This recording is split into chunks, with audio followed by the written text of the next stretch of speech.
The desert sun beat down on the endless plains of Arizona, painting the landscape in shades of gold and rust. Dust swirled across the horizon as Jake Turner rode alone, the creak of his saddle and the occasional snort of his horse breaking the silence of the barren land. He was a lone cowboy, wandering through territories he barely knew, seeking water for his horse and a fleeting sense of peace for himself. His boots brushed against the stirrups as he squinted toward the shimmering river in the distance, its cool reflection promising relief from the scorching heat. As he approached the riverbank, he noticed movement, a shadow among the rocks and reeds. A young Apache girl knelt near the water, filling a clay pot. Her black hair cascaded over her shoulders, catching the last rays of the sun, and her turquoise necklace glinted like a fragment of the sky itself. She moved with a quiet, deliberate grace, but her presence was sharp, commanding, as if the land itself had molded her into its guardian. He hesitated, keeping a respectful distance, but the wind carried his approach. She stiffened, her dark eyes narrowing as if she could see straight into his intentions. "Water's free," she said without looking up, her voice steady yet laced with caution.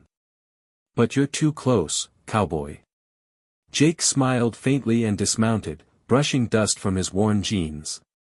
"Didn't mean to crowd you, ma'am," he said softly. He didn't want to startle her, or provoke her. Finally, she turned to face him fully. Her eyes, deep and piercing, met his with a mixture of suspicion and quiet strength. "Out here, distance keeps people alive," she said, her voice carrying the weight of generations who had learned the hard way to guard their lives and hearts. "I'm not your enemy," Jake replied, taking a cautious step closer, careful not to overstep. "You're a white cowboy riding Apache land," she said, her tone measured but firm. "That makes you, something." Before he could respond, the distant thump of hooves echoed across the plain. Her hand instinctively tightened on the pot she carried. "You should leave," she warned, her eyes flashing. "My brothers don't ask questions, they protect." "I only wanted water," he said, lifting his hands in a gesture of peace. Then, braver than he expected, he asked, "What's your name?" Her gaze softened just slightly, though the wariness remained. "Aiyana," she murmured. With that, she vanished into the canyon shadows as swiftly and silently as she had appeared, leaving Jake standing by the river, his heart racing in a way it hadn't in years, feeling the strange pull of a girl who had already captured more than he could explain. The next day, Jake Turner found himself riding back toward the river, telling himself it was merely to check on his horse. But deep down, he knew the truth, he was searching for Aiyana. The sun hung low, casting long shadows across the canyon, and the wind whispered through the sagebrush like voices from the past. He felt the strange mixture of fear and hope tightening in his chest, each heartbeat echoing in the empty expanse. As he neared the water, movement caught his eye. Aiyana stood there, just as he had remembered, the turquoise beads around her neck shimmering in the sunlight. But this time, she was not alone. Two Apache warriors stood slightly behind her, their expressions alert and cautious. The presence of her protectors only heightened the tension, but Jake kept his hands visible, unthreatening, and dismounted slowly. "You didn't listen," she said quietly, her dark eyes sharp and unreadable. "I just came to talk," Jake said, his voice low but steady, trying to convey sincerity without arrogance. Her older brother stepped forward, his hand hovering near the hilt of his knife. "You don't belong here, cowboy. Leave now." "I mean no harm," Jake replied calmly. "I don't want trouble.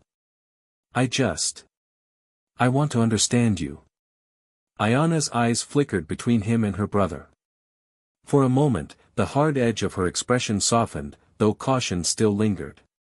She had seen many men in these lands, men who came and went, some with violence in their hearts, others with selfish curiosity. But something about Jake was different. There was no fear in his gaze, only quiet resolve, a truth she could not ignore. That night, sleep evaded her. She kept seeing him there, standing with his boots dusted in desert sand, his hat tilted back slightly, eyes fixed on her like he could see beyond the surface, beyond the walls she had built. The following evening, she returned to the river alone, heart pounding, unsure whether it was bravery or recklessness that drove her. Jake stepped out from behind a mesquite tree, calm and patient. "You're risking your life coming here," he said softly. "For who?" she whispered, almost to herself. "For you." "I just want a chance," he replied, stepping closer, but still respecting the space she demanded.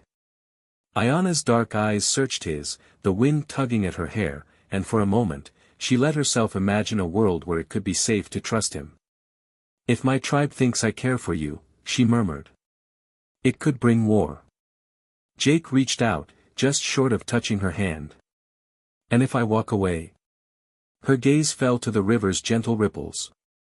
"Then my heart will," she said softly, almost more to herself than to him, a confession carried away by the desert wind. The desert nights were colder now, and the tension between the two worlds simmered like the heat of the day that refused to fully fade.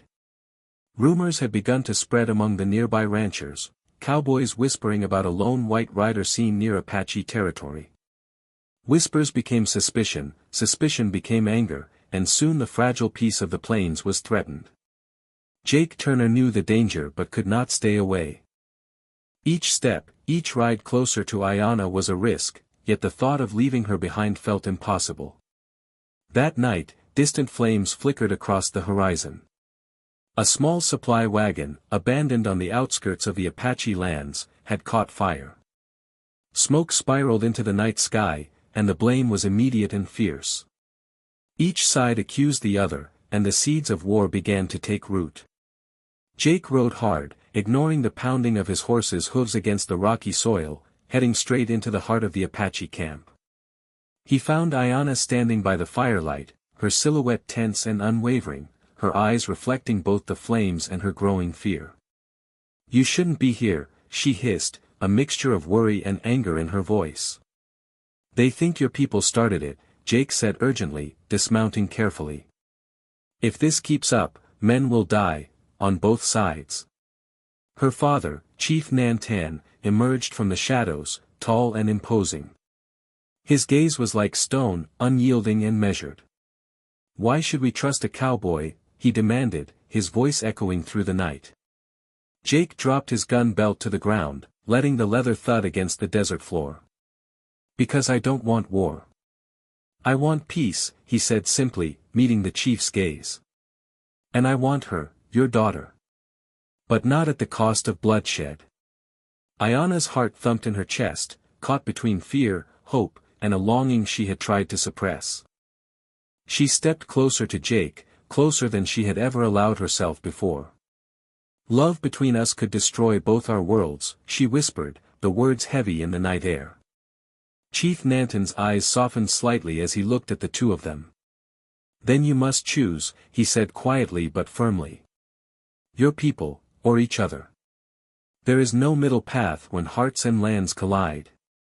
Jake and Aiyana stood in silence, the flames crackling around them, the wind carrying the weight of centuries. Each knew the cost of the choice they faced, yet neither could deny the pull that bound them together. The desert night seemed endless, and in it, the fate of two worlds hung in delicate balance. The first light of dawn stretched across the desert, painting the sand in pale gold and pink hues. Jake Turner stood at the edge of the canyon, the weight of the night pressing heavily on his shoulders. He had made his decision. If staying meant war between the Apache and the settlers, he would leave. He would walk away, even if it meant leaving Aiyana behind, even if it tore his heart in two. The wind whipped through his hair, carrying the scent of sage and dust, and for a moment, he imagined he could hear the ghost of every choice he had ever made. Then, a figure appeared across the dunes, running toward him with determination that matched his own. Aiyana's dark hair streamed behind her like a banner in the morning light. Her heart pounded as fiercely as his. "You're leaving," she called, her voice a mixture of fear and hope. "It's safer," Jake said, his gaze meeting hers, steady but tinged with sadness. "For you, for your people." "For who?" she demanded, stopping just short of him, her hands trembling. "For them. Or for you?" Jake's lips curved in a faint, rueful smile. I want what's right, even if it costs me everything." Aiyana stepped closer, closer than she had ever allowed herself before.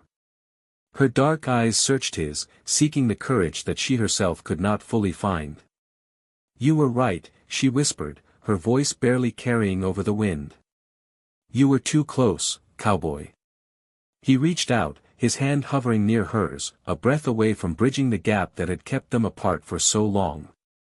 "I tried not to be," he admitted softly, almost to himself. Her hand finally touched his, light and trembling, as if testing the reality of the moment. "But now," she murmured, her lips curved in a small, bittersweet smile, "you're too close to let go." Behind them, Chief Nantan and the other Apache warriors watched silently, the tension of centuries in their gaze. The chief stepped forward, his voice steady but warm. "Peace will not come from distance," he said. "It comes from courage. Yours, and hers. If your hearts are true, you may stay, but you must earn your place, not as a cowboy, but as a man of honor." Jake nodded, a mixture of relief and resolve filling him. Aiyana squeezed his hand, her eyes glistening with unshed tears. The wind carried the sound of distant birds and the whisper of the desert, and for the first time, the vast plains felt less lonely, less dangerous. Together, they turned toward the rising sun, side by side, their shadows stretching long across the sand. The desert had tested them, threatened them, and tried to keep them apart, but somehow, against all odds, it had also brought them together. And for now, that was enough.